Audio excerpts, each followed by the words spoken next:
In April 1912, the Titanic left England on its first voyage.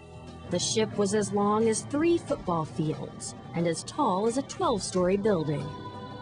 At that time, it was the biggest and most advanced ship ever built. It was supposed to be unsinkable. But a few days into its voyage, the Titanic hit an iceberg. As the Titanic scraped along the iceberg, its hull ruptured below the waterline. Water began pouring into the front of the ship. As the forward compartments of the ship filled with more and more water, the density of the front of the ship steadily increased. While passengers struggled to get into lifeboats, stresses were building up that would soon break the ship in two and sink it. Second Officer Charles Lightoller was a witness to the beginning of the end. Just then, the ship took a slight but definite plunge. Those that didn't disappear underwater right away instinctively started to climb toward the stern, which was rising steadily out of the water. I knew only too well the utter futility of struggling towards the stern. There was only one thing to do. As Lightoller and others struggled for their lives in the icy waters, the Titanic came closer to its end. As the flooding front of the ship became heavier, the back of the ship rose up out of the water. Lightoller describes the astonishing details of what happened next. The bow of the ship was now rapidly going down, and the stern rising higher and higher out of the water. The terrific strain of bringing the after end of that huge hull out of the water opened the expansion joint near number 1 funnel, causing the funnel to fall, missing me by inches.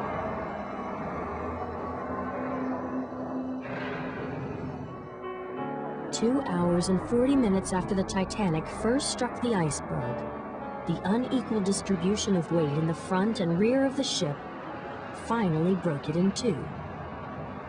The grand ship sank, sending more than 1,500 people and the greatest ship of its time to a watery end.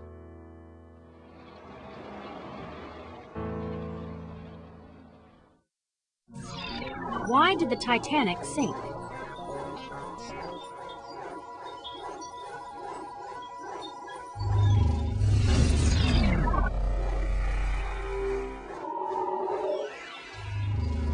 As you watch this segment, think about what makes ships float and what caused the Titanic to sink.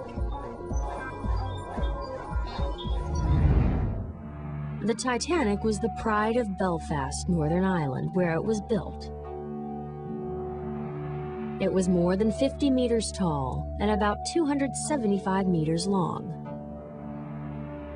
In its day, the Titanic was the largest moving object ever built. Its engines were 4 stories high, and each of its 3 propellers was larger than a house.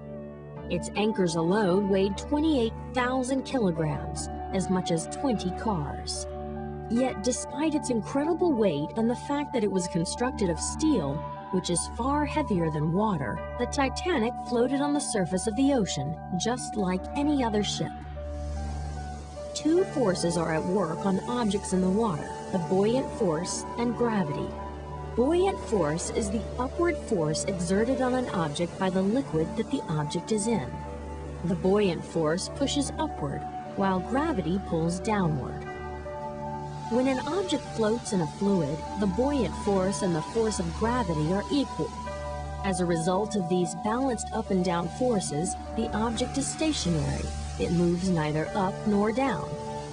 We're most familiar with floating on the surface, but the same principle applies to objects such as submarines and fish that can float below the surface. Although the Titanic had a mass of millions of kilograms, its huge hull, made of 16 separate air-filled compartments, made the Titanic's overall density less than the density of water. But when the Titanic hit the iceberg, this balance was altered. As seawater poured into the front 5 compartments, it displaced the air that had been filling the compartments. Since water is much heavier than air, the density of the front of the ship increased enormously. Soon, the pull of gravity on the increasingly heavy front of the ship overcame its buoyant force, and the front of the ship began to sink. Recent expeditions to the wreckage have shed light on what happened next. These expeditions have allowed structural engineers to make detailed computer simulations of the Titanic's final moments. The stresses within the ship are shown with a spectrum of colors. Red represents the most severe.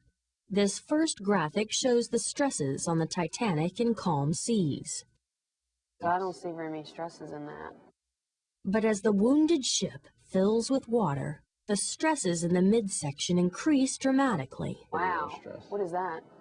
This is the ship just prior to breakup. It's taken on a lot of water in the bow, and that rapid change causes the stresses to increase.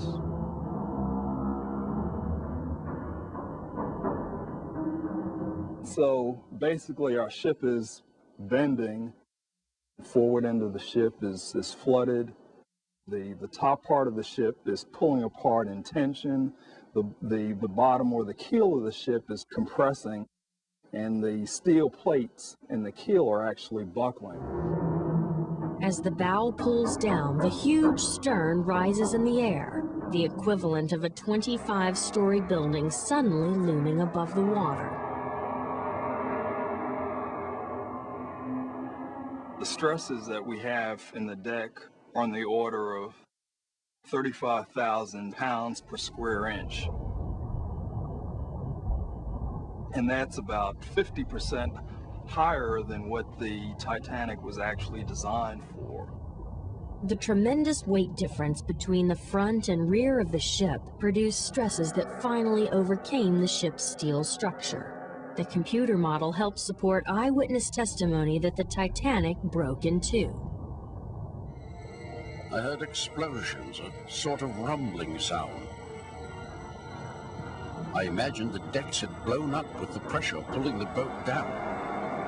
Major Arthur Crucial. You could see a propeller right clear. And you could see underneath the keel.